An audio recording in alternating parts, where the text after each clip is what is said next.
السميع العليم من الشيطان اللعين الرجيم بسم الله الرحمن الرحيم الحمد لله الملك الحق المبين المتصابر بعظمته جبابرة الطاغين المتخاضع بكبريائه عتاة المتمردين المعترف بربوبيته سائر الخلق أجمعين والصلاة والسلام والتحية والإكرام على أشرف النبيين وخاتم المرسلين سيدنا ومولانا أبي القاسم محمد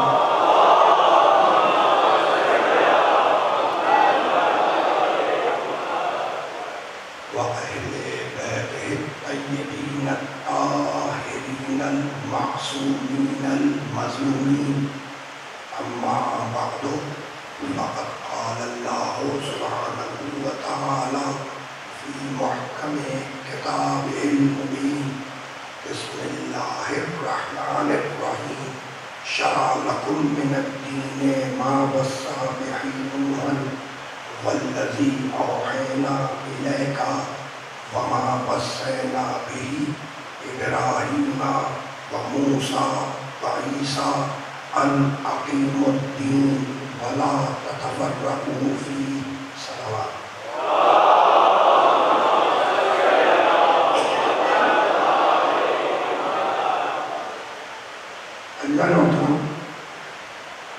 دین و شریعت کے عنوان سے یہ سلسلہ گفتگو کا ہم نے آغاز کیا وہ اپنے 5ویں مرحلے میں داخل ہو رہا ہے۔ پروردگار عالم نے سورہ رات کی 31ویں آیت میں ارشاد فرمایا کہ لو ان قرآن سیرت به الجبال او قطعت به الارض او کلم به الموتى بل للہ الامر جمیعا۔ اگر کوئی چیز اس دنیا میں پہاڑ کو ہٹا سکتی ہے تو وہ قرآن ہے۔ او قطعت به الارض، اگر کوئی شے اس دنیا میں قطع زمین کر سکتی ہے، زمین کے سینے کو چاک کر سکتی ہے تو وہ قرآن ہے۔ اور اگر کوئی شے مردے کو بولنے پر آمادہ کر سکتی ہے تو وہ قرآن ہے۔ بل للہ الامر جمیعا، یہ سارے امر اللہ کے لیے ہیں۔ تو قرآن امر ہے۔ قرآن کیا ہے؟ امر ہے۔ پھر آگے بڑھ کر سورہ جاسیہ میں آواز دی ثم جعلناک علی شریعۃ من الامر، یہ شریعت بھی امر ہے، قرآن بھی امر ہے، شریعت بھی امر ہے۔ پھر بنی اسرائیل میں آواز دی یسألونک عن الروح قل الروح من امر ربی، حبیب یہ تجھ سے روح کے بارے میں سوال کرتے ہیں تو میرے محمد ان سے کہہ دے کہ قل الروح من امر ربی، یہ روح اللہ کا امر ہے، یہ روح اللہ کا امر ہے۔ قرآن بھی امر، شریعت بھی امر، روح بھی امر ہے۔ پھر آگے بڑھ کر قرآن نے آواز دی یا ایھا الذین آمنوا اطیعوا اللہ واطیعوا الرسول واولی الامر منکم، اس میں بھی لفظ امر ہے۔ قرآن امر، شریعت امر، روح امر۔ تو اب جو امر کو ماننے والی روح ہوگی وہ شریعت پر ہوگی، جو امر کو ماننے والی روح ہوگی وہ شریعت پہ ہوگی۔ اور کیا حکم ہے ایمان لانے والوں کو؟ اطیعوا اللہ واطیعوا الرسول واولی الامر منکم، اطاعت کرو اللہ کی، اطاعت کرو رسول کی، واولی الامر منکم، اور اطاعت کرو صاحبان امر کی، منکم جو تمہیں میں سے ہیں، منکم جو تمہیں میں سے ہیں۔ کہنے لگے کہ جب ہم ہی میں سے ہیں تو ہم خود ہی بنا لیں گے۔ کہنے لگے کہ بھائی جب وَأُولِي الْأَمْرِ مِنْكُمْ، کم کے معنی تم، اولی الامر منکم، اور اطاعت کرو ان صاحبان امر کی جو تم میں سے ہیں. تو کہنے لگے جب ہم ہی میں سے ہیں تو ہم ہی بنا لیں گے. یعنی عجیب بات ہے، اللہ سلیکشن چاہتا ہے، امت الیکشن چاہتی ہے.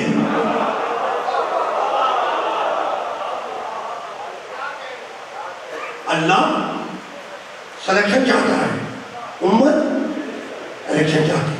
تو کہنے لگے منکم اولی الامر منکم، اطاعت کرو صاحبان امر کی منکم جو تم ہی میں سے ہیں.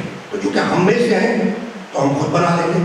کاش کہ انہوں نے سورہ جمعہ کی دوسری آیت بھی پڑھ لی ہوتی.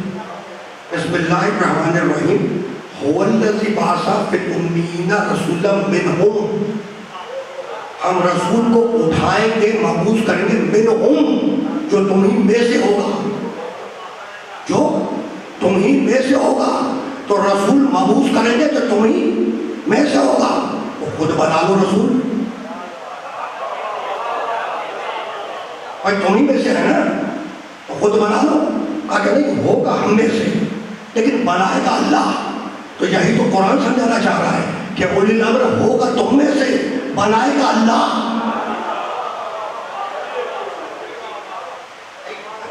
تو اب 3 اطاعتیں ہیں، اطاعت کرو اللہ کی، اطاعت کرو رسول کی، اطاعت کرو صاحبان امر کی. تو سب سے پہلی اطاعت اللہ کی، سب سے پہلی اطاعت اللہ کی. اچھا تو اللہ کس کی اطاعت کرے؟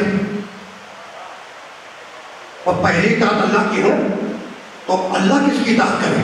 تو یہ سوال ہی محمل ہے اس سے کہ اللہ سے پہلے تو کچھ ہے ہی نہیں، تو اللہ تو کسی کی اطاعت نہیں کرے گا. ٹھیک ہے، تو اب رسول کس کی اطاعت کرے؟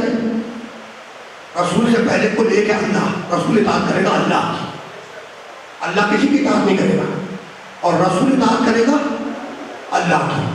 وہ اولی الامر منکم. اب صاحبان امر کس کی اطاعت کرے؟ تو صاحبان امر سے پہلے کل 2 ہیں، اللہ ہے اور رسول. تو صاحبان امر اطاعت کریں گے اللہ کی اور رسول کی.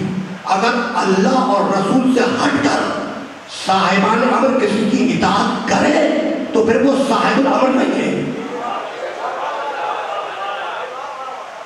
اگر اللہ اور رسول سے ہٹ کر صاحب الامر کسی کی اطاعت کرے تو وہ صاحب الامر نہیں ہے. بھائی اگر تمہاری طرح کسی استاد سے تعلیم لے تو استاد کی اطاعت کی، اگر کسی معالج سے علاج کروائے تو معالج کی اطاعت کی. تاریخ اٹھا کر دیکھ لو، چیلنج کر رہا ہوں کہ آل محمد کے کسی امام نے نہ استاد کے آگے گھٹنے ٹیکے نہ کسی معالج سے نسخہ لکھوایا.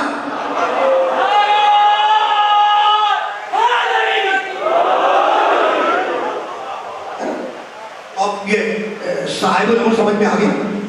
میں لفظ امر پہ ابھی روکوں گا، یہ تو تمیزیں سب صاحب الامر سمجھ میں آ گیا. ابھی کہاں سمجھ میں آیا؟ ذرا سا اور آگے بڑھ جاؤ. ذرا سا سورہ مریم 19واں سورہ قرآن مجید کا لفظ امر کو دیکھیے گا.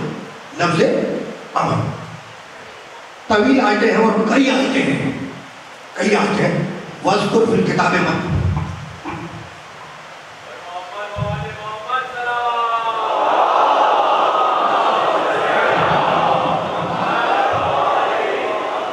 سورہ مریم 19واں سورہ اور اس کا ایک پورا پیراگراف پڑھنے جا رہا ہوں. وَاذْكُرْ فِي الْكِتَابِ مریم، لفظ امر کو دیکھیے.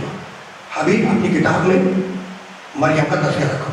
اِذِ انتَبَذَتْ مِنْ أَهْلِهَا مَكَانًا شَرْقِيًّا، مریم اپنے گھر والوں سے ہٹ کر ایک مشرقی مکانوں کی طرف چلی گئی. فَاتَّخَذَتْ مِن دُونِهِ حِجَابًا، اور اپنے گھر والوں سے اس نے حجاب کر لیا، پردہ کر لیا. جب پردہ کر لیا تو فَأَرْسَلْنَا إِلَيْهَا رُوحَنَا، تو ہم نے جبریل روح الامین کو مریم کے پاس بھیجا. فَتَمَثَّلَ لَهَا بَشَرًا سَوِيًّا، وہ روح الامین ایک مکمل بشر کی صورت میں نازل ہوا. جب بشر کی صورت میں نازل ہوا تو مریم گھبرائی اور کہنے لگی قالت انی اعوذ بالرحمن منک ان کنت تقیا، میں تجھ سے اللہ کی پناہ مانگتی ہوں اگر متقی ہے تو رک جا. اب جبریل بولا کہ مریم مت گھبراؤ، مریم مت گھبراؤ. قال انما انا رسول ربک لاہب لک غلاما زکیا، مریم مت گھبراؤ، میں تو تمہارے اللہ کا ایک بھیجا ہوا رسول ہوں، اور اس لیے آیا ہوں کہ لاہب لک غلاما زکیا، کہ میں تمہیں اپنے پاس سے ایک پاک کا بچہ تم، میں جیسے جبریل نے کہا کہ میں تو آیا ہوں اللہ کا رسول بن کر تاکہ تمہیں بچہ دوں، بچہ عطا کروں، حیرانی کے حال میں کہنے لگی قالت انا یکون لی غلام ولم یمسسنی بشر ولم اک بغیا. بھائی مجھے بچہ کیسے کہتا ہوگا، مجھے بچہ کیسے پیدا ہوگا، مجھے تو کسی بشر نے مس ہی نہیں کیا ہے. ولم یمسسنی بشر، مجھے کسی بشر نے مس نہیں کیا تو مجھے اولاد کیسے ہوگی. ولم اک بغیا، اور میرا کردار بھی بے عیب ہے، میرا کردار بھی بے عیب ہے. جبریل بولا قال کذالک، مریم ایسا ہی ہوگا. قال ربک، تمہارے رب نے یہ کہا ہے کہ ہوا علیہ حین، کہ یہ کام میرے لیے بڑا آسان ہے کہ ایک کنواری کے بد مطار سے بچہ پیدا کر دوں. اور ہم ایسا کیوں کریں گے؟ وَلِنَجْعَلَهُ آیَةً لِلنَّاسِ، اس بچے کو پوری انسانیت کے لیے اپنی نشانی بنائیں گے. وَرَحْمَةً مِنَّا، اور وہ ہماری طرف سے رحمت ہوگا. وَكَانَ أَمْرًا مَقْضِيًّا، تو جو لفظ اور پہ میں آ گیا. وَكَانَ أَمْرًا مَقْضِيًّا، اور سنو مریم، وہ بچہ امر سے ہوگا، خلق سے نہیں ہوگا.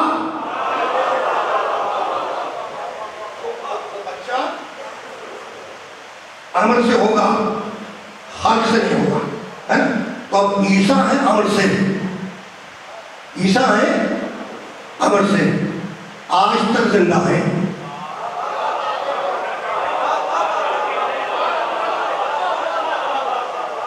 مجھے معلوم کہ مشکل بات ہے بھائی، عیسیٰ ہے امر سے ہے نا، اور آج تک زندہ ہے. تو امر کو اسی لیے زندہ رکھا کہ جب صاحب الامر ظہور کرے گا تو اس کے پیچھے نماز پڑھ کے گواہی دیں گے.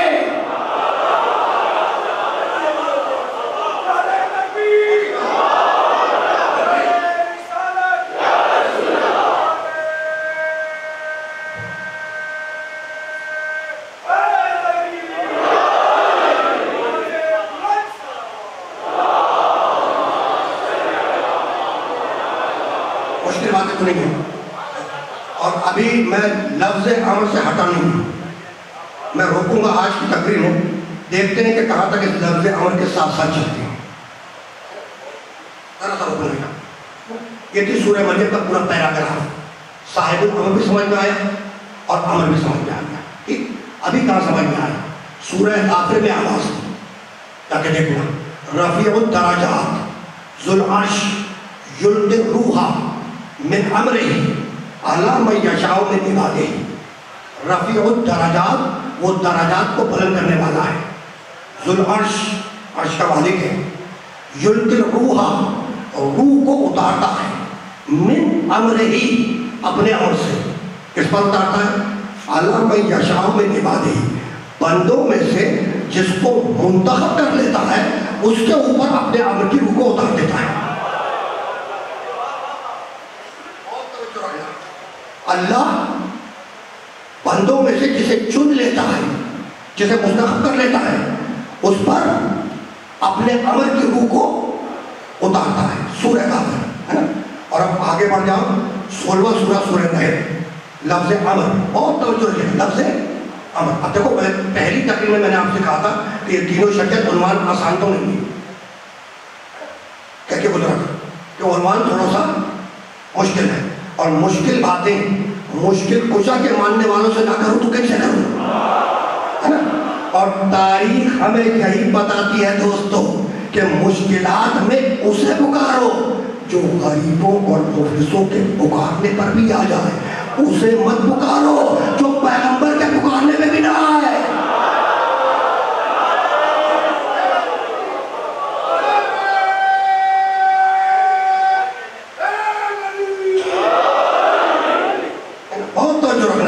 رفیع الدرجات، درجات کو بلند کرنے والا ہے، اس کا درجہ بلند ہے.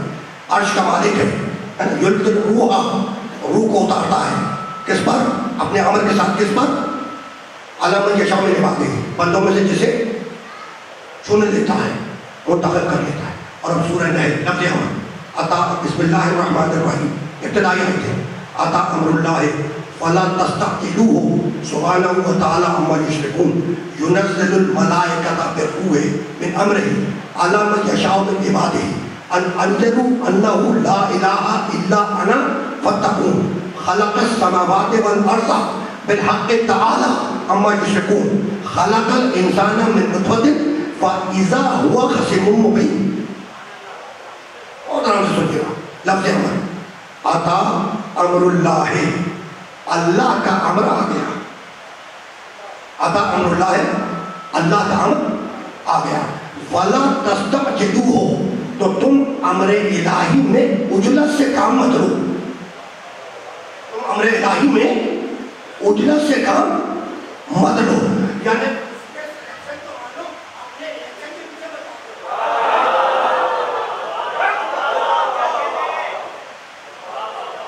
اس کے سلیکشن کو مانو، اپنے الیکشن کے پیچھے مت بھاگ. ہے نا؟ یُنَزِّلُ الْمَلَائِکَةَ بِالرُّوحِ مِنْ أَمْرِهِ، اور اللہ کا کام یہ ہے کہ وہ ملائکہ کو نازل کرتا ہے. یُنَزِّلُ الْمَلَائِکَةَ بِالرُّوحِ، اپنے روح کے ساتھ، مِنْ أَمْرِهِ، اپنے امر کے ذریعے. کس پہ نازل کرتا ہے؟ عَلَىٰ مَن يَشَاءُ مِنْ عِبَادِهِ، بندوں میں سے اس پر نازل کرتا ہے جسے وہ چن لیتا ہے، جسے وہ منتخب کر لیتا ہے، جسے اس کی مشیت اٹھا لیتی ہے، اس پر فرشتے کو اتارتا ہے، اس پر روح کو اتارتا ہے. تو اب اس کے امر کی روح اس پر آئے گی جسے وہ منتخب کرے، فرشتہ اس پر آئے گا جسے وہ منتخب کرے. اگر کوئی منتخب بندہ نہ ہو تو نہ فرشتہ اترے گا نہ روح اترے گی. اور ہم سورہ قدر میں آواز دی اِنَّا أَنزَلْنَاهُ فِي لَيْلَةِ الْقَدْرِ وَمَا أَدْرَاكَ مَا لَيْلَةُ الْقَدْرِ لَيْلَةُ الْقَدْرِ خَيْرٌ مِنْ أَلْفِ شَهْرٍ تَنَزَّلُ الْمَلَائِكَةُ وَالرُّوحُ فِيهَا بِإِذْنِ رَبِّهِمْ مِنْ كُلِّ أَمْرٍ. اور فرشتہ نازل ہوتا ہے، روح نازل ہوتی ہے ہر شب قدر میں. اگر کوئی منتخب بندہ نہیں ہے تو یہ کس پہ اترتی ہے؟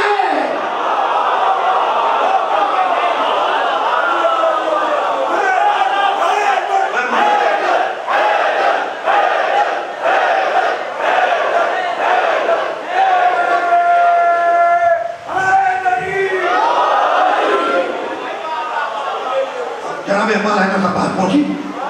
میں محتاج دعا، آپ کی دعاؤں کا محتاج، تمام سامعین عزیزان کی دعاؤں کا محتاج. اور آپ کو تو میں اپنے بچپن سے دیکھتا ہوا رہا ہوں. جب میرے والد اعظم یہاں پہ پڑھا کرتے تھے تو مجھے اچھی طرح یاد ہے کہ یہ سیٹ اپ اس بائیں جانب ہوتا تھا اور نظامت آپ کے قابو میں ہوتی تھی. یعنی ہم آل محمد کے چاہنے والوں کو بھولتے نہیں. اور توجہ رکھیے گا. ٹھیک، اب عام سمجھ میں آ گیا کہ بات واضح ہو گئی نہیں ہوگی، ہے نا؟ ذرا سا اور آگے چلو، ابھی عمل سے ہٹوں گا نہیں، لیکن تھوڑا سا کچھ آئے جس کو کیا ہے بھائی؟ عطا امر اللہ ہے فلا تستعجلوہ سبحانہ وتعالی عما یشرکون. ينزل الملائکۃ والروح فیہا، ينزل الملائکۃ بالروح من امرہ علی من یشاء من عبادہ ان انذروا انہ لا الہ الا انا فاتقون خلق السماوات والارض بالحق تعالی عما یشرکون. اللہ نے آسمان و زمین کو خلق کیا حق کے ساتھ. حق کی تو اللہ نے آسمان و زمین کو خلق کیا حق کے ساتھ، منصوبے کے ساتھ، حکمت کے ساتھ. تعالی عما یشرکون. اور یہ اللہ ان صفتوں سے بلند ہے، بالا ہے، جو صفت مشرکین اس کی طرف منسوب کرتے ہیں. اور اس کے بعد کیا ہے؟ خلق الانسان من نطفۃ فاذا هو خصیم مبین. اور اللہ نے انسان کو نطفے سے پیدا کیا. خلق الانسان نطفۃ، اللہ نے انسان کو نطفے سے خلق کیا. فاذا هو خصیم مبین. اب یہ عجیب بات ہے کہ نطفے سے بنا ہوا انسان خود ہم ہی سے لڑنے کو کھڑا ہو گیا. ہم نے انسان کو نطفے سے پیدا کیا، فائدہ ہوا خصیم مبین. اب یہ عجیب بات ہے کہ وہ نطفے سے بنا ہوا انسان خود ہم ہی سے لڑنے کو کھڑا ہو گیا. ٹھیک ہے نا؟ تو اب میں نہیں کہہ رہا، اللہ کہہ رہا ہے خلق الانسان من نطفۃ. اللہ کہہ رہا ہے کہ ہم نے انسان کو کس سے بنایا؟ نطفے سے. تو سارے انسان کس سے بنے بھیا؟ نطفے سے. اور پھر آگے بڑھ کر کہنے لگا اذ قال للملائکۃ انی خالق بشرا من طین. اللہ کہنے لگا فرشتوں سے کہ میں مٹی سے انسان بنانے والا ہوں. میں مٹی سے انسان بنانے والا ہوں. تو ایک مقام پہ کہتا ہے کہ انسان بنائے نطفے سے، اور دوسرے مقام پہ کہتا ہے کہ انسان بنائے مٹی سے. تو یہ تضاد ہے کیا؟ کیا یہ تضاد ہے؟ اگر تضاد ہوتا تو یہ اللہ کا کلام نہ ہوتا. 2 دن سے آج پڑھتا ہوا جا رہا ہوں وَلَوْ كَانَ مِنْ عِنْدِ غَيْرِ اللَّهِ لَوَجَدُوا فِيهِ اخْتِلَافًا كَثِيرًا. کیونکہ قرآن اللہ کی طرف سے آیا اس لیے اختلاف تضاد نہیں ہے. تو ایک مقام پہ کہتا ہے انسان بنائے نطفے سے، دوسرے مقام پہ کہتا ہے انسان بنائے مٹی سے. تو کیا یہ تضاد ہے؟ خدا کی قسم تضاد نہیں ہے. یہ انسانوں کی تخلیق کی 2 قسمیں ہیں. یہ تخلیق کی دو قسمیں ہیں. آدم اور حوا کو مٹی سے بنایا اور پوری انسانیت کو نطفے سے بنایا. باہر والے سامنے پہنچ رہی باتیں تو بات ہے. ہاں اب مشکل ہے اور ابھی ذرا سا آسان ہو جائے گی. تھوڑا سا مجھے آگے جانے دیں، تھوڑا سا ہے نا. تو آدم اور حوا کو مٹی سے بنایا، باقی پوری انسانیت کو نطفے سے بنایا. ٹھیک ہے نا. اب رک جاؤ یہاں پر رک جاؤ. سورہ یاسین میں کہتا ہے ضرب لنا مثلا ونسى خلقه قال من يحيي العظام وهي رميم قل يحييها الذي انشأها اول مرة وهو بكل خلق عليم. میں ابھی پھر جاؤں گا امر کی طرف، راستہ بنا رہا ہوں پھر امر کی طرف جانے کا. ضرب لنا مثلا، عجیب ہے یہ انسان ہم پر مثالیں قائم کرتا ہے. ونسى خلقه، اور اپنی خلقت کو بھول گیا. عجیب ہے یہ انسان ہم پہ مثالیں قائم کرتا ہے اور اپنی خلقت کو بھول گیا. قالا، انسان کہتا ہے من یحیی العظام وہی رمیم، کہ ان گلی سڑی بوسیدہ ہڈیوں کو کون زندہ کرے گا. قل، میرے محمد ان سے کہہ دے یحییھا الذی انشأها اول مرة وہو بکل خلق علیم. انہیں وہی زندہ کرے گا جس نے انہیں آغاز میں پیدا کیا تھا. وَهُوَ بِكُلِّ خَلْقٍ عَلِيمٌ، اور وہ اللہ تخلیق کے ہر طریقے سے واقف ہے. وَهُوَ بِكُلِّ خَلْقٍ كُلِّ خَلْقٍ عَلِيمٌ، وہ اللہ تخلیق کے ہر پروسیس سے، ہر طریقے سے واقف ہے، ہر طریقے سے. تو اس کا مطلب یہ ہے کہ تخلیق کے ایک سے زیادہ طریقے. اور جب کہہ رہا ہے کہ وہ تخلیق کے ہر طریقے سے واقف ہے، قرآن کہہ رہا ہے نا، تو اس کا مطلب یہ اس کے تخلیق کے ایک سے زیادہ طریقے ہیں، ہے نا. تو سنا، سبب سے ملے چیز پیدا ہو جائے. سبب سے چیز پیدا ہو جائے. ماں باپ ملے اولاد پیدا ہو جائے، ہے نا، ایک طریقہ. اچھا، انما امرہ اذا اراد شیئا ان یقول له کن فیکون. امر سے بنائے، کن سے بنائے. بھائی امر سے بناتا ہے، کون سے بناتا ہے؟ کون کہتا ہو جا، وہ ہو جاتی ہے. جیسے صالح کی بھٹنی، جیسے اسماعیل کا دمبا، جیسے موسیٰ کا اژدہا، کبھی درخت بنے، کبھی پھل دے، کبھی اژدہا بنے. جیسے موسیٰ کا ڈنڈا آسا. یہاں تک تو پہنچ گئے. میں جاؤں گا، ابھی میں جا رہا ہوں امر تک، لیکن یہ تمہیدیں ضروری تھی. ٹھیک ہے نا. تو اس کے ایک سے زیادہ طریقے ہیں خلق کے، ہے نا. سورہ اعراف 7واں سورہ ارشاد ہوا الا لہ الخلق والامر تبارک اللہ رب العالمین، ہے نا. آیت طویل ہے. ان ربکم اللہ الذی خلق السماوات والارض فی ستۃ ایام ثم استوى علی العرش یغشی اللیل النہار یطلبہ حثیثا والشمس والقمر والنجوم مسخرات بامرہ الا لہ الخلق والامر تبارک اللہ رب العالمین. آگاہ ہو جاؤ، آگاہ ہو جاؤ کہ خلق بھی اللہ کے لیے ہے اور امر بھی اللہ کے لیے ہے. تو 2 طریقوں سے بناتا ہے، وہ 2 طریقوں سے بناتا ہے. کبھی خلق سے بناتا ہے، کبھی امر سے بناتا ہے نا. خلق میں اسٹیجز ہیں. خلق میں کیا ہے؟ اسٹیجز ہیں، فیجز ہیں. میں درجہ بندی ہے اور عمل میں یکبارگی ہے. اور یہ بات خلق میں کیا ہے؟ اسٹیجز سے گزارتا ہے. سورہ ممنون 23واں سورہ. بسم اللہ الرحمن، مجھے ذرا سا آگے جانا ہے. بسم اللہ الرحمن الرحیم. وَلَقَدْ خَلَقْنَا الْإِنسَانَ مِنْ سُلَالَةٍ مِنْ طِينٍ ثُمَّ جَعَلْنَاهُ نُطْفَةً فِي قَرَارٍ مَكِينٍ ثُمَّ خَلَقْنَا النُّطْفَةَ عَلَقَةً فَخَلَقْنَا الْعَلَقَةَ مُضْغَةً فَخَلَقْنَا الْمُضْغَةَ عِظَامًا فَكَسَوْنَا الْعِظَامَ لَحْمًا ثُمَّ أَنشَأْنَاهُ خَلْقًا آخَرَ فَتَبَارَكَ اللَّهُ أَحْسَنُ الْخَالِقِينَ. وَلَقَدْ خَلَقْنَا الْإِنسَانَ مِنْ سُلَالَةٍ مِنْ طِينٍ. اللہ نے انسان کو مٹی کے جوہر سے پیدا کیا. ثُمَّ جَعَلْنَاهُ نُطْفَةً فِي قَرَارٍ مَكِينٍ. پھر نطفہ بنا کے رہنے والے میں منتقل کر دیا. ثُمَّ خَلَقْنَا النُّطْفَةَ عَلَقَةً. پھر اس نطفے کو جمع ہوا خون بنایا. فَخَلَقْنَا الْعَلَقَةَ مُضْغَةً. تو جمع ہوئے خون کو گوشت کا لوتھڑا بنایا. فَخَلَقْنَا الْمُضْغَةَ عِظَامًا. اس گوشت کے لوتھڑے میں ہڈیاں اگائی. فَكَسَوْنَا الْعِظَامَ لَحْمًا. ان ہڈیوں کے اوپر کھال چڑھائی. ثُمَّ أَنشَأْنَاهُ خَلْقًا آخَرَ. اور آخر میں اس کے اندر روح پھونک دی. ہے نا؟ تو تمہیں اسٹیجز سے گزارا.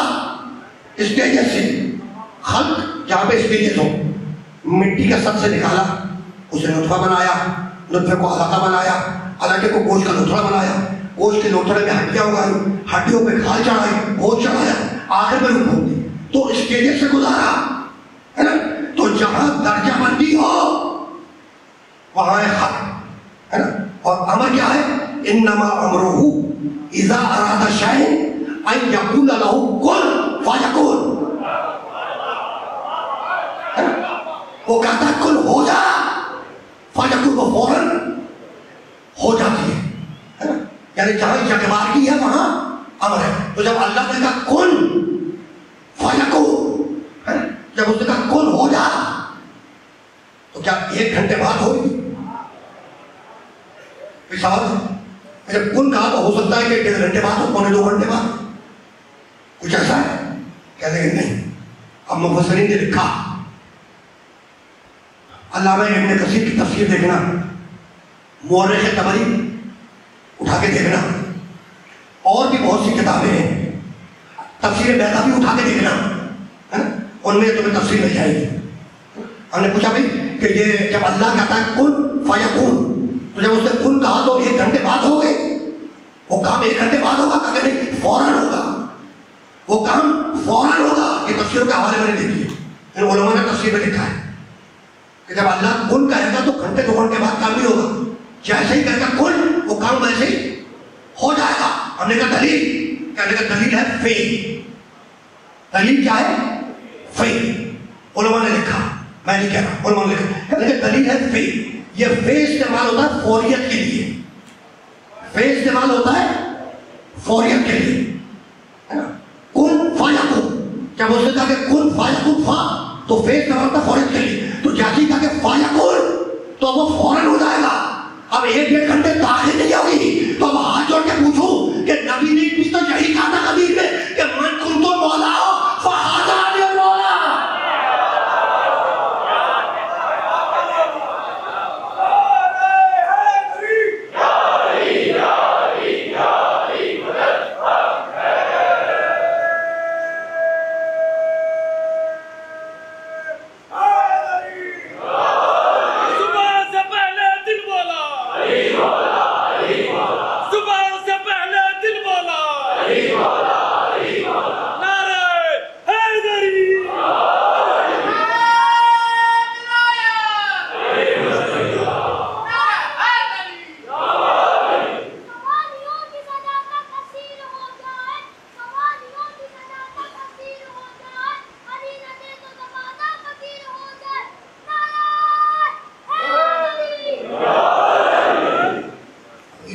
ولایت بھی آ رہا ہے, میں دوں گا جواب, ذرا سا میں آگے نکلتا. اگر درمیان میں گنجائش تو میں ان کے نعرے کا بھی جواب دے دوں گا, ذرا سا آگے. تو اب 2 طریقے ہیں اللہ کے پیدا کرنے, کبھی خلق سے پیدا کرتا ہے, کبھی امر سے پیدا کرتا ہے نا. اور اس بات کو یاد رکھنا کہ اللہ کے ہر خلق میں ایک امر ہے. میں نے یہاں سے کو بنا ہے, اللہ کے ہر خلق میں ایک امر ہے. اور اس بات کو واضح کرنا چاہتا ہوں, کیا کہا کہ اللہ کے ہر خلق میں ایک امر ہے. زمین خلق ہے, زمین خلق ہے, یہ گھومتی کیوں ہے؟ ہمیں کیا معلوم؟ اللہ کا امر ہے.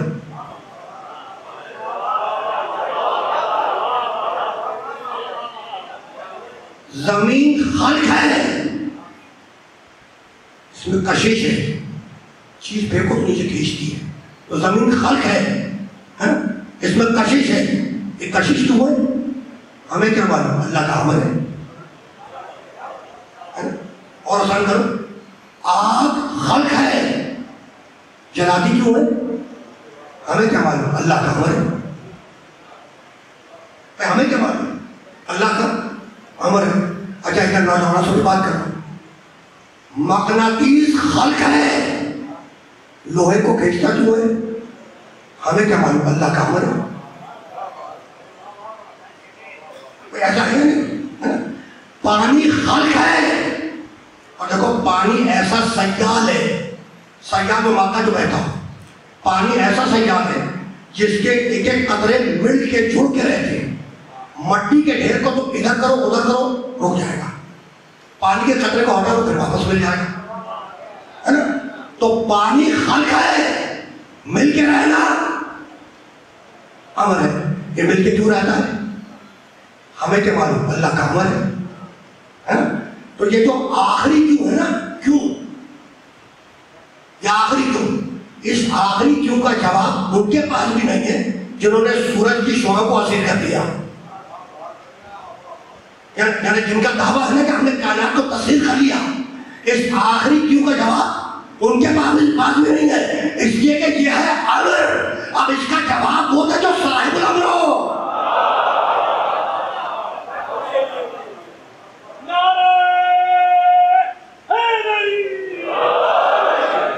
اب رک جاؤ، اس پر رک جاؤ. اللہ کے ہر خلق میں ایک امر ہے. زمین خلق ہے، زمین کا گھومنا امر ہے. زمین خلق ہے، زمین کی کشش امر ہے. آگ خلق ہے، آگ کا جلانا امر ہے. پانی خلق ہے، مل کے رہنا امر ہے. یہ بہت ہی بات، پانی خلق ہے اور پانی کا مل کے رہنا امر ہے. تو اب جو مالک امر ہوگا جب چاہے گا خلق سے امر کو نکال دے گا. میں یہی تو سمجھانا چاہ رہا ہوں کہ پانی خلق ہے، مل کے رہنا امر ہے. اب جو مالک امر ہو وہ جب چاہے خلق سے امر کو نکال دے. آگ خلق ہے، جلانا امر ہے. اب اگر کوئی مالک امر ہو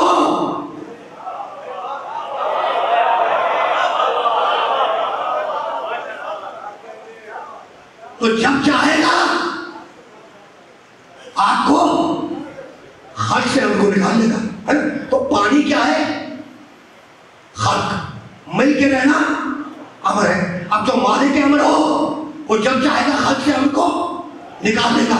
12 قبیلوں کے ساتھ موسیٰ چلے، صبح ہوئی، سامنے سمندر، پیچھے فرعون کا لشکر. 12 قبیلے موسیٰ کے، 12 قبیلے، ہے نا؟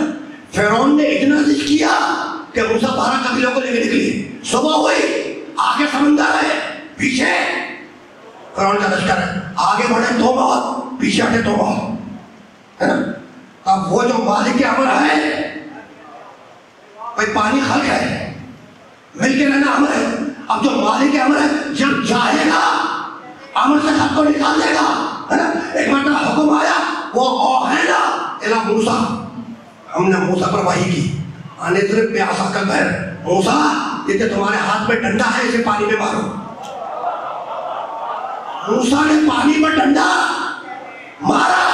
جب پانی پر ڈنڈا مارا تو مالک امر نے خلق میں سے امر کو نکال دیا، راستہ بن گیا. سنتے رہنا، سنتے رہنا. اب تو میں تمیزوں سے آگے بڑھا ہوں. بھائی مالک امر نے خلق میں سے امر کو نکالا، راستہ بنا، بن گیا راستہ. آیتیں ہیں، وقت میں گنجائش کی ورنہ سناتا تھا. کئی آیتیں سورہ بقرہ میں بھی اس کا تذکرہ ہے، سورہ بقرہ میں بھی تذکرہ ہے، لیکن اب وقت نہیں ہے اتنا بہت زیادہ، ہے نا؟ اس لیے مجھے تیزی کے ساتھ آگے جانا ہے.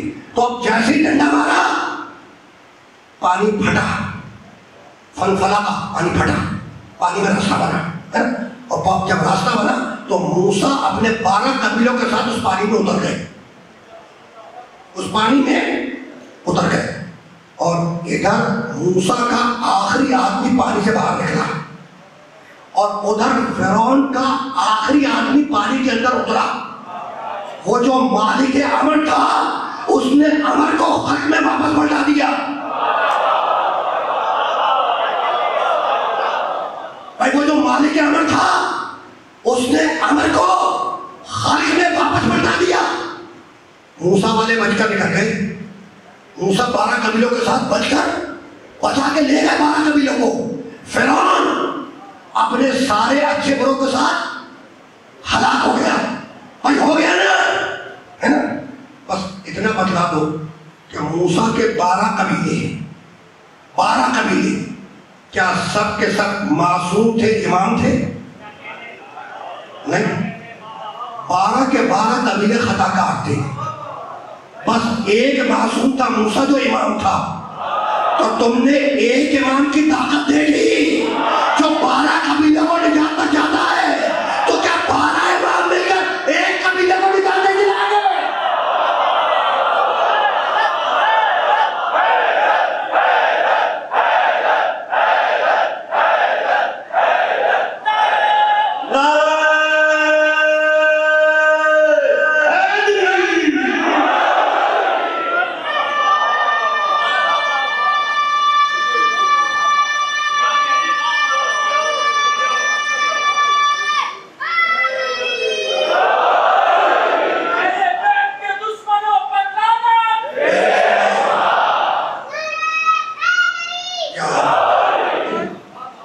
ابھی میں حل اور رنگ سے ہٹا نہیں روکوں گا تمہیں۔ تو موسیٰ 12 کے 12 قبیلوں کو نجات تک لے گئے۔ فرعون اپنے اچھے بروں کے ساتھ ہلاک ہو گیا، یعنی وہ پانی جس نے راستہ بنایا تھا وہی پانی واپس مل گیا۔ پانی خلق ہے، مل کے رہنا عمل ہے۔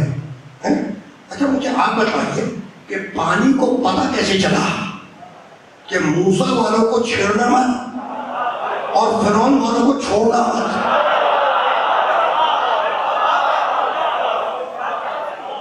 پار والے سمجھ، میں نے آپ کی سمجھ تمام کے اندازہ تھا کہ میں بڑی مشکل تمیز لے کے بیٹھ گیا آج، مجھے بھی اندازہ تھا، لیکن اب یہ بھی ہونی چاہیے، مشکل باتیں بھی سننی چاہیے۔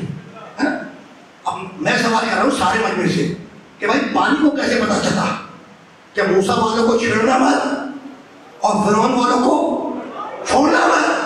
تو اللہ نے پانی پر وحی کی، اللہ نے پانی پر وحی کی کہ موسیٰ والوں کو چھیڑنا مت اور فرعون والوں کو چھوڑنا مت۔ یہ بات تھی دنیا کی، اور اب قیامت میں اللہ آگ پر وحی کرے گا کہ علی والوں کو چھیڑنا مت، بغض علی والوں کو چھوڑنا مت۔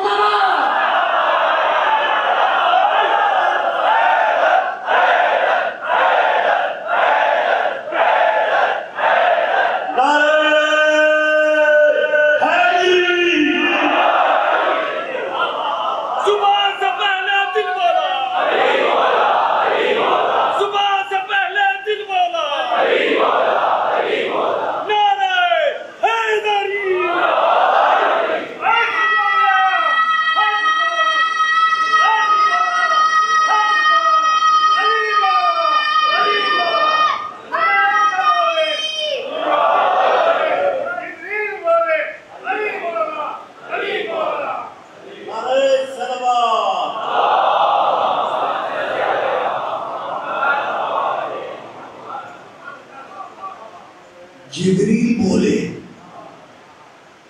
کیا بولے؟ اگر جبریل خیبر میں نہ بولتے تو پروں کی سلامتی کی گارنٹی کیا تھی؟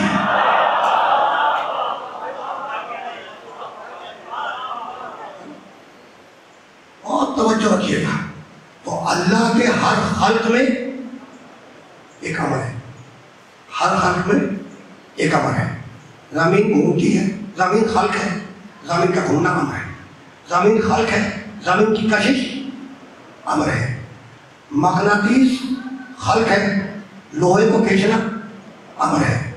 آگ خلق ہے، آگ کا جلانا امر ہے نا. سورج خلق ہے. اب میں سوچ رہا ہوں کہ کن لفظوں میں وہ بات آپ تک پہنچاؤں تو میرے حافظے میں. اب ظاہر ہے کہ اگر پرچہ لے کے بیٹھا ہوتا تو دیکھ کے پڑھ دیتا. روانی میں آ کے کہاں پہ رکا کہ سورج خلق ہے. اگلا جملہ کیا کہے گا؟ ٹھیک چلو نہیں تپش نہیں. آیت سنا سورہ یاسین کی، اور اگر چیلنج کرو گے تو 5 منٹ کے اندر پورا سورہ یاسین 83 آیتیں بھی سنا.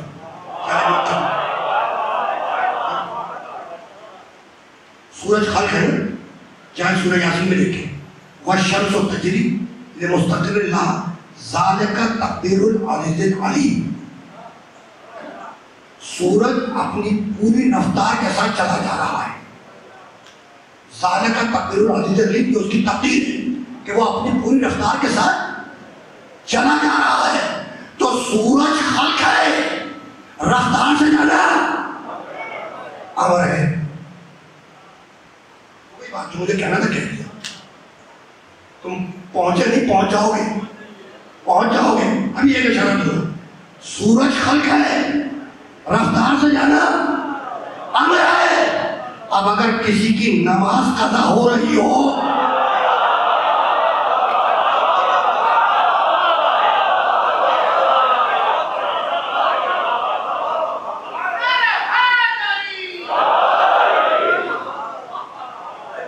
باہر والے سامنے پہنچی ہے بات.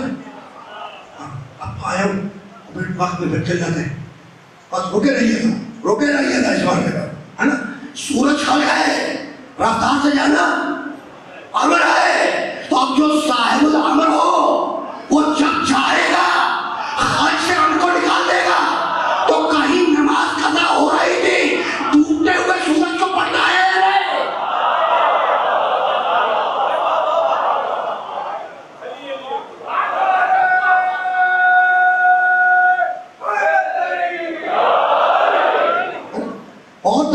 بھائی زمین خلق ہے، زمین کا گھومنا امر ہے نا.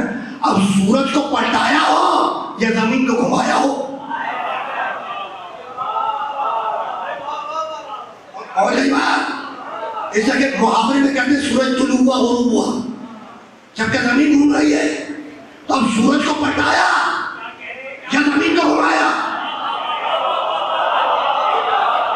بھائی زمین کو عربی میں کہتے ہیں تراب. تو جو ابو تراب ہو اگر گھما دے تو تعجب کیسا؟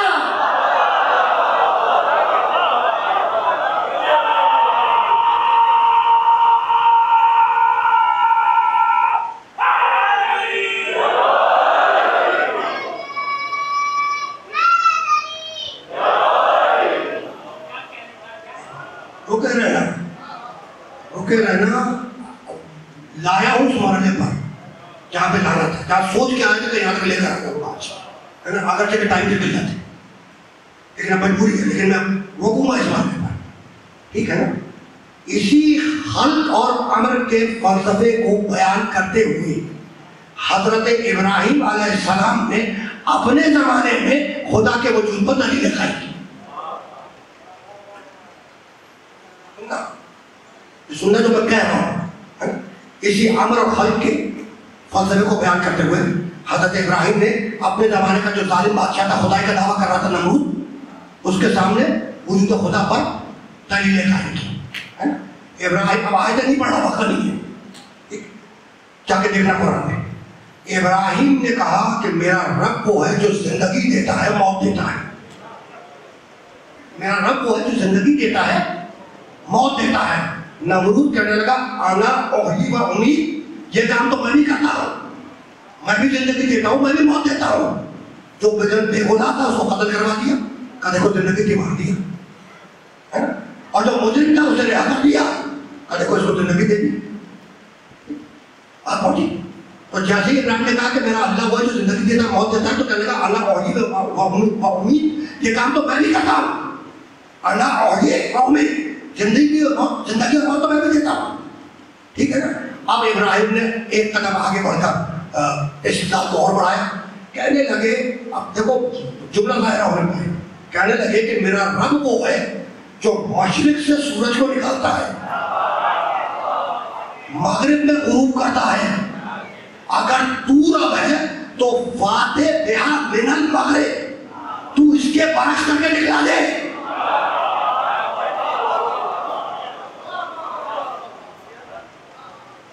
قرآن ہے، تمہیں قصہ کہانی بھی سنا رہا، اور توجہ رکھیے گا۔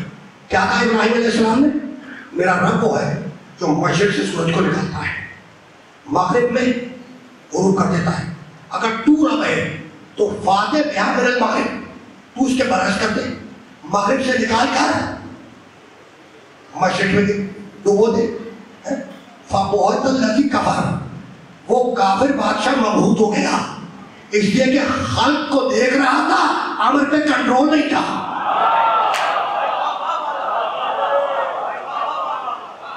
اس لیے کہ خلق کو دیکھ رہا تھا لیکن امر پر کنٹرول نہیں تھا۔ تو اب ابراہیم کے زمانے کا استدلال کہ جو ڈوبے ہوئے سورج کو پلٹا دے،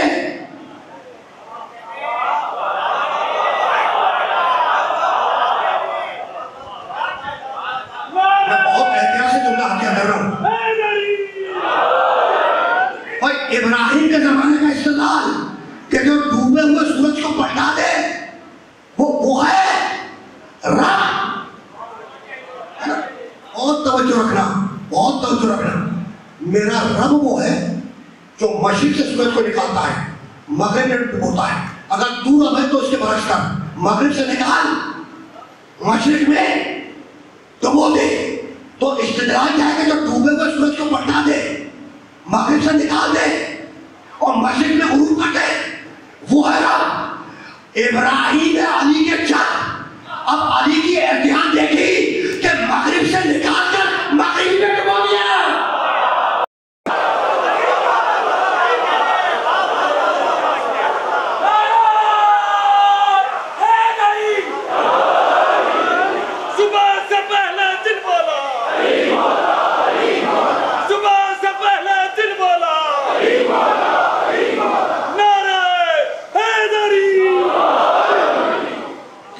پہنچی نہیں پہنچی ہے نا؟ اور اب جاؤ جا کے دیکھنا، وقت نہیں ہے، اور بس گفتگو بہت تیزی کے ساتھ آگے جا رہی ہے۔ اب تاریخوں میں جا کے دیکھنا، اور تذکرۃ الخواص سبت ابن جوزی، انہوں نے 4 روایتوں سے یہ واقعہ نقل کیا جو بیان کرنے جا رہا ہے نا۔ جنگ خیبر سے پلٹتے ہوئے نبی نے ایک مقام پر پڑاؤ ڈالا ہے نا، اور ظہر کی نماز کے قریب، ظہر اثر کی نماز کے قریب علی کو کسی کام سے بھیج دیا، نبی نے نماز پڑھی، جو چاہنے والے تھے انہوں نے نماز پڑھی ہے نا۔ علی کچھ دیر بعد پلٹ کے واپس آئے، جب پلٹ کر واپس آئے تو نبی پر وحی کا نزول ہوا، نبی پر وحی کا نزول شروع ہوا، نبی نے اپنا سر علی کے دانوں پر رکھ دیا، وحی نزول وحی کا ہونے والا ہے، تو نبی نے کیا کیا؟ اپنا سر علی کے دانوں پر رکھ دیا۔ اب سر رسول ہے علی کے دانوں پر ہے نا، اور علی کو پڑھنی ہے نماز، اقیم الصلاۃ ہے نا، اور سورج غروب ہو رہا ہے، اور کبھی علی سورج کو دیکھتے ہیں، کبھی نبی کے سر کو دیکھتے ہیں، اور سورج آہستہ آہستہ غروب ہو رہا ہے، ٹھیک ہے نا۔ اب جانتے ہو علی نے کیا کیا؟ علی نے اشارے سے نماز پڑھی، علی نے سر رسول دانوں پر ہے، سورج غروب ہو رہا ہے، ٹھیک، ہم نماز تو پڑھنی ہے نا، قضا نہ ہو جائے، تو علی نے اشارے سے نماز پڑھی، ہمارا دے چکا صرف اتنے جوزی کا اشارے سے نماز پڑھی، ٹھیک۔ خدا کی قسم اگر علی کی جگہ کوئی اور ہوتا، علی کی جگہ کوئی اور ہوتا تبلیغی مزاج کا،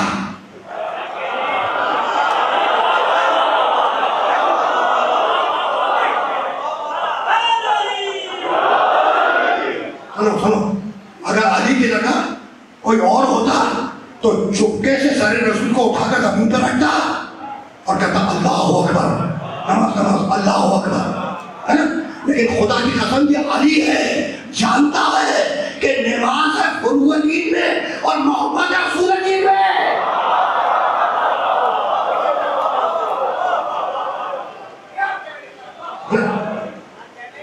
باہر سے بھی آواز آئی تھی کیا؟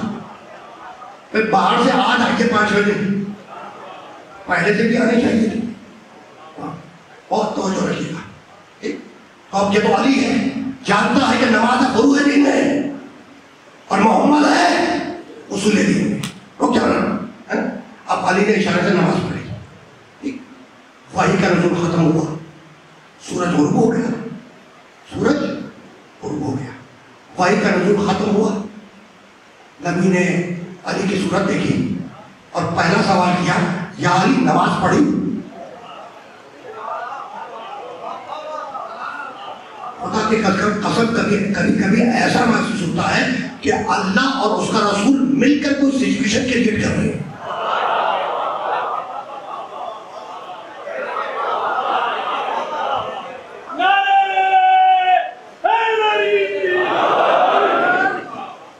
وحی کا نزول ختم ہوا. پہلا سوال علی کی صورت دیکھی کہا یا علی نماز پڑھی. اب آپ بتائیں علی کیا جواب دی؟ اور خدا کی قسم علی ہی جواب دے سکتے تھے اور کل ایک جملے میں جواب دیا. ایک جملے میں. اور علی کے علاوہ کوئی یہ جواب دے نہیں سکتا. پوچھا یا علی نماز پڑھی؟ کہنے لگے یا رسول اللہ اللہ اور رسول کی اطاعت میں تھا.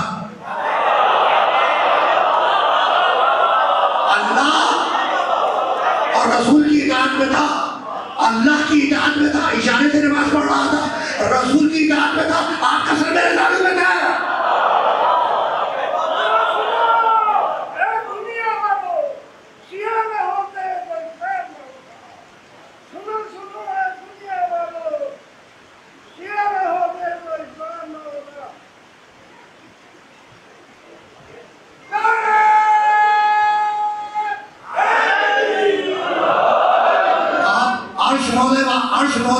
فرش مولا لگا دے وہ مجھے بہت پسند ہے.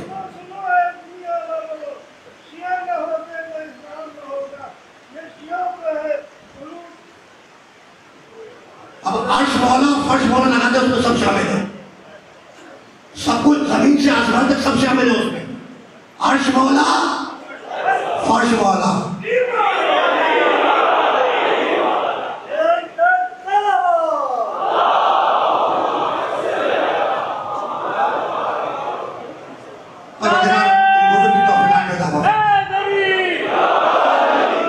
بہت توجہ رکھیے گا.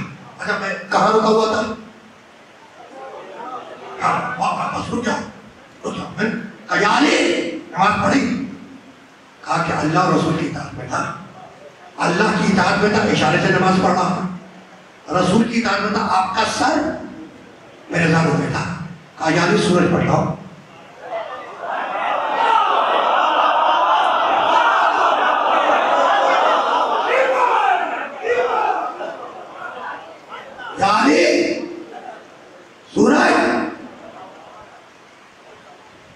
زندگی ہی میں بتلا دیا کہ تم خود اولی الامر بنانے من بیٹھ جانا.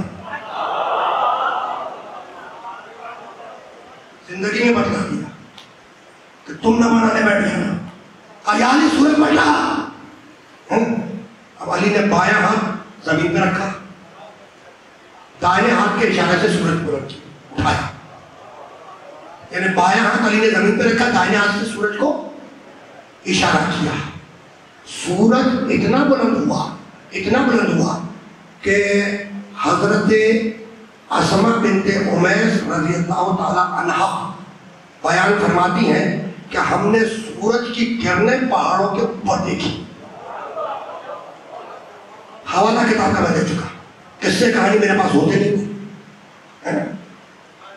قرآن کی آیت سناتا ہوں.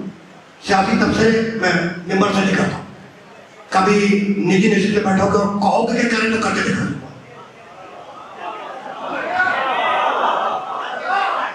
اور وہ تبصرے بھی آیات قرآن کی روشنی میں ہی ہوں گے. قصے کہانیوں پہ مبنی نہیں ہوں گے. بہت توجہ رکھنا. بایاں ہاتھ زمین پہ رکھا. دائیں ہاتھ سے اشارہ کیا. سورج اتنا بلند ہوا کہ اس کی کوئی کرنیں پہاڑوں پہ آئی. کہا کہ غالب نماز پڑھو. سورج پلٹایا، پلٹا کے کیا کہا؟ یا علی. سورج پلٹا اور پلٹوانے کے بعد کیا کہا؟ یا علی نماز پڑھو. علی نے نماز پڑھی. علی نے نماز پڑھی. تو علی نے ایک نماز 2 دفعہ پڑھی.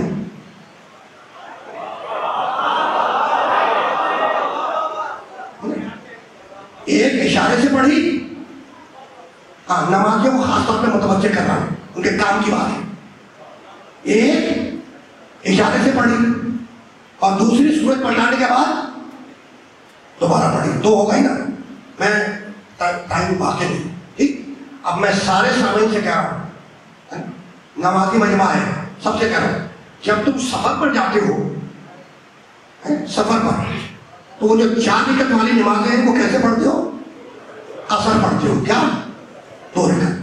تو جب سفر میں تھے تو تم نے قصر پڑھ لی 2 رکعت. کیا گھر واپس آ کے دوبارہ پڑھو گے؟ نہیں بھائی، سفر میں تمہاری تکلیف شاری تمہارا فریضہ تھا کہ قصر پڑھو، پورا کر دیا. اب واپس آ کے تو دوبارہ نہیں پڑھو گے نا. ٹھیک. تو علی کی تکلیف شرعی تھی کہ اشارے سے پڑھ دیا.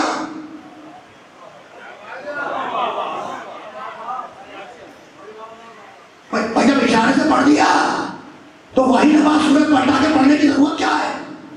بھائی ہے نا سوال؟ ہے نا؟ بہت توجہ رکھنا. تو جانتے ہو بس یہ آخری جملہ ہے. پہلی نماز علی نے اشارے سے پڑھی. کیوں؟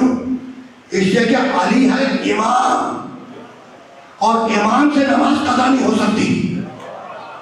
علی ہے امام معصوم، امام سے نماز قضا نہیں ہو سکتی.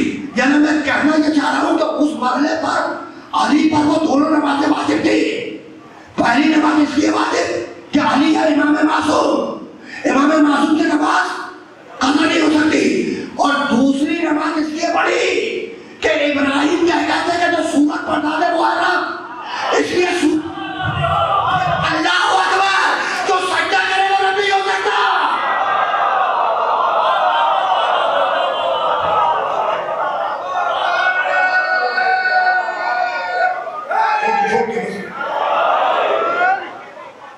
بار بار بات پہنچ گئی، یہ بات پہنچ گئی. تو پہلی نماز پڑھی امامت بچانے کے لیے اور دوسری نماز پڑھی توحید بچانے کے لیے، ہے نا. اور اس شان سے سورج کو پلٹایا کہ بایاں ہاتھ زمین پہ رکھا اور دائیں ہاتھ کے اشارے سے سورج پلٹایا، ہے نا. تو یا علی دونوں ہاتھوں سے سورج پلٹا لیتے یا دونوں ہاتھ زمین پہ رکھ کے آنکھوں کے اشارے سے پلٹا دیتے؟ جیسے کہ مجھے تو یقین ہے کہ اگر آپ اشارہ کرتے تھے تو ہاتھ استعمال کرنے کی ضرورت نہیں تھی، اشارہ میں بھی سمجھ جاتا ہوں. تو یہ آخر بات کیا ہے کہ بائیں ہاتھ زمین پہ اور دائیں ہاتھ سے سورج کو پلٹا رہے ہیں.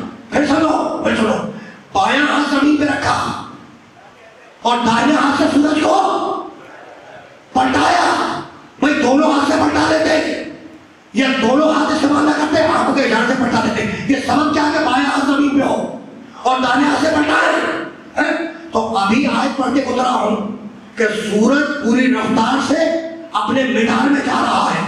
سارے سیارے کل فی فلک یسبحون، یہ سارے سیارے اپنے اپنے مدار میں تیزی سے چلے جا رہے ہیں، ہے نا. ہائی وے کے اوپر اگر 10-20 گاڑیاں تیزی سے جا رہی ہو اور اگلی گاڑی کو بریک لگ جائے تو پیچھے آنے والی ٹکرا جاتی ہے. تو نظام شمسی میں سیارے دوڑ رہے تھے، ہاتھ سے زمین کو روکا، سورج کو پلٹایا، کہیں تکالف نہ ہوگا.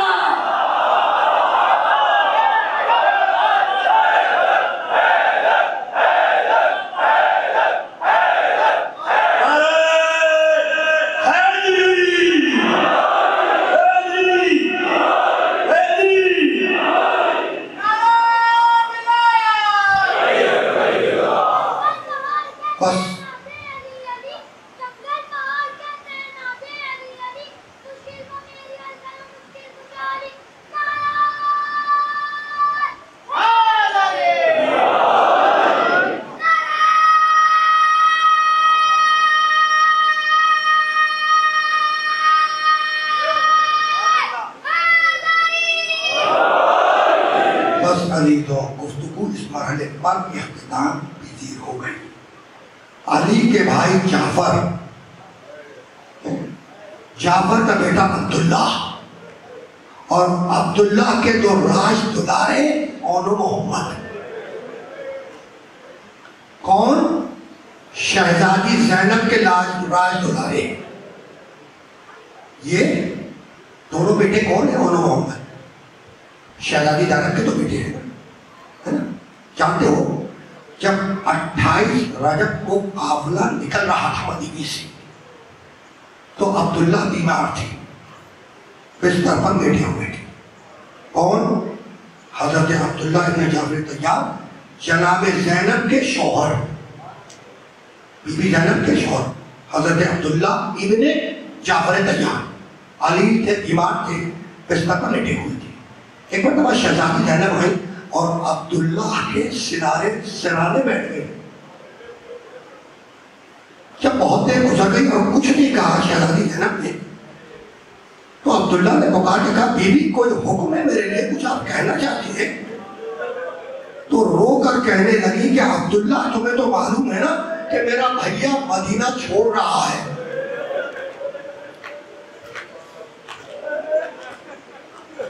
کہا کہ ہاں بیوی مجھے معلوم ہے کہ میرا مولا حسین مدینہ چھوڑ رہا ہے. کہا عبداللہ اگر تم نے مجھے اجازت نہ دی تو دو کام ایک ساتھ ہوں گے. گھبرا کر پوچھنے لگے بیوی وہ دو کام کیا ہوں گے؟ کہا کہ ادھر حسین کا قافلہ مدینے سے نکلے گا اور ادھر زینب کا جنازہ تمہارے گھر سے نکلے گا.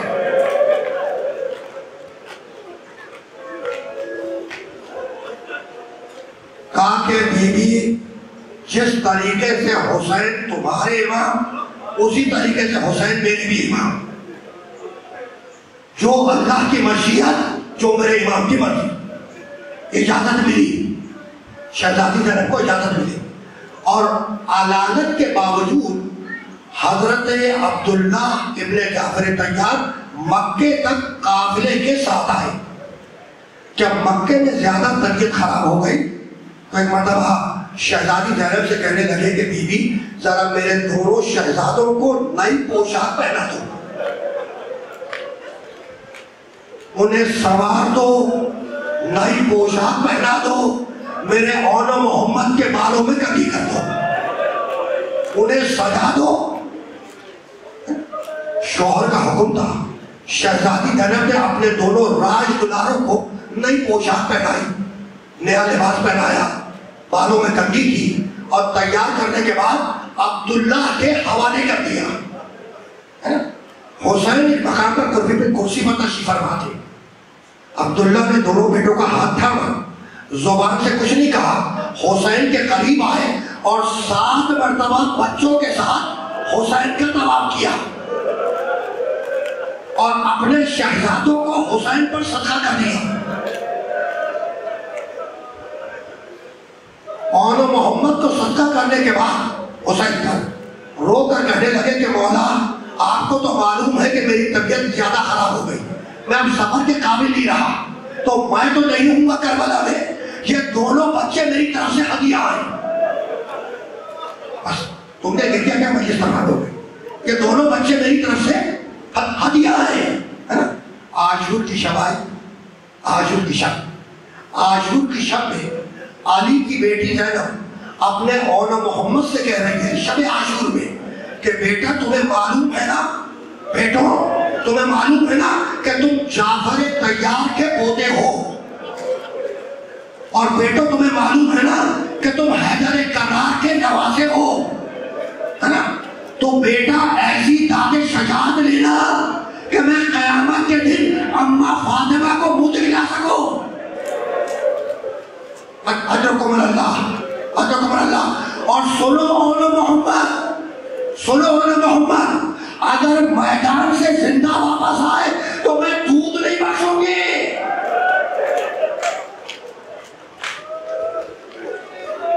اجرکم اللہ. صبح عاشور نمودار ہوئی، اصحاب گئے، انصار گئے، عوام گئے، مسلم کے بیٹے شہید ہوئے، ان کے لاشیں آئے. زینب کو خبر ہوئی، وقار کے کہنے لگی کہ یہ میرے اون و محمد کدھر آئے. اتنے میں عباس اپنے 9 برس کے بیٹے محمد کو تیار کر کے لائے.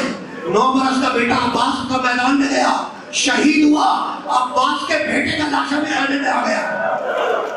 جب زینب کو اطلاع ہوئی کہ عباس کا بیٹا بھی شہید ہو گیا تو ایک مرتبہ جلال کے عالم میں کہنے لگی فضا کہ میرے اولاد محمد کہاں ہے؟ کہ میرے اولاد محمد کہاں ہے؟ بلایا, کہا کہ جاتے تو نہیں, کہا مامو جان ہمیں جنگ کی اجازت نہیں دیتے. کہا کہ فضا جا اور جا کے بھیا حسین کو بلا کے لا. حسین آئے, شہزادی زینب خیمے میں. زینب نے حسین کی صورت دیکھی اور ایک جملہ کہا بھیا میں نے پوری زندگی میں تم سے کبھی کچھ نہیں مانگا, لیکن آج مانگ رہی ہوں, میرے بچوں کو مرنے کی اجازت دے دو. مجھے تھوڑا آگے تک جانا ہے مسائل میں. جب میں ہاتھ کا اشارہ کر دوں تو برابر کرے گا, ذرا 2-3 دقیقے کرو. بھیا میں نے پوری زندگی میں آج تک تم سے کچھ نہیں مانگا, آج مانگ رہی ہوں, میرے بچوں کو مرنے کی اجازت دے دو. اور محمد کو اجازت ملی. دونوں بچے میدان میں آئے, حملہ کیا, فوجیں دور دور بھاگ گئی. جب فوجیں دور دور بھاگ گئی تو پیسر صاحب نے پکار کے کہا کہ اگر اکیلے جاؤ گے تو یہ مارے نہیں جائیں گے. یہ جعفر طیار کے پوتے ہیں, یہ علی مرتضیٰ کے نواسے ہیں, انہیں گھیر کے مارو. بچے فوجوں میں گھرے, تلواریں پڑی, آواز دی بابو جان بلند ہوا. رکے رہنا, آواز دی بابو جان بلند ہوا. اور محمد گھوڑے سے زمین پہ آئے, شہید ہو گئے. اور محمد کے لاشیں خانے میں آ گئے نا, اور محمد کے لاشیں خانے میں آ گئے. جانتے ہو بی بی فضا دوڑ کے گئی جناب زینب کے پاس اور پکار کے کہنے لگی کہ بی بی اور محمد آ گئے. جلال کے عالم میں کہنے لگی کہ میں نے تو کہا تھا نا کہ زندہ واپس مت آنا, کہا شہزادی زندہ نہیں آئے, اور محمد کے لاشیں لائے, کہا کہ آنے دو, میں نے بھیا پر قربان کر دیے. میں نے اور محمد کو بھیا پر قربان کر دیا, آنے دو ان کے لاشیں, ہے نا. شہزادی اور محمد پر روئی نہیں. یہ وہ بچے ہیں اور محمد جنہیں ماں کا رونا بھی نصیب نہیں ہوا. تم رو رہے ہو, لیکن ان بچوں کو ماں کا رونا نصیب نہیں ہوا. سنو, کربلا کا واقعہ ہو گیا. اہل حرم قید سے آزاد ہوئے. ورثہ کے سر وارثوں کو واپس کیے گئے. مقتل لکھتا ہے کہ ام لیلہ کی گود میں علی اکبر کا سر تھا, ام فرما کی گود میں قاسم کا سر تھا, ام فرما کی گود میں قاسم کا سر تھا, ام کلثوم کی گود میں عباس کا سر تھا. ایک مرتبہ شام کی بوڑھی عورتوں نے دیکھا کہ ایک گوشے میں 2 چھوٹے سر رکھے ہیں. کسی نے پکار کے کہا کہ کیا ان کی ماں مر چکی ہے؟ زینب نے سر اٹھایا اور رو کے کہنے لگی کہ ان کی ماں میں ہوں, لیکن بھائی کا ماتم کرو یا اپنے بچوں کا ماتم کرو. اکرمکم اللہ, رکے رہنا, آخر تک. یہ وہ بچے ہیں جن کو ماں کا رونا نصیب نہیں. زینب ابھی تک روئی نہیں ہے. بیویوں کا قافلہ مدینے پہنچا, مدینے آیا, ساری بیویاں سید سجاد کے گھر میں آئی.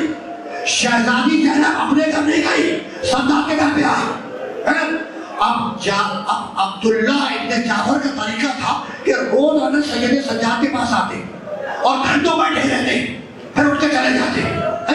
جب 3-4 دن گزر گئے تو ایک دن سید سجاد نے پوچھا عبداللہ سے کہ آپ مجھ سے کچھ کہنا چاہتے ہیں؟ کہا کہ فضل کے رسول بس ایک گزارش ہے, اپنی پھوپھی سے یہ کہہ دیجیے کہ وہ بھی تو انہی کا گھر ہے نا.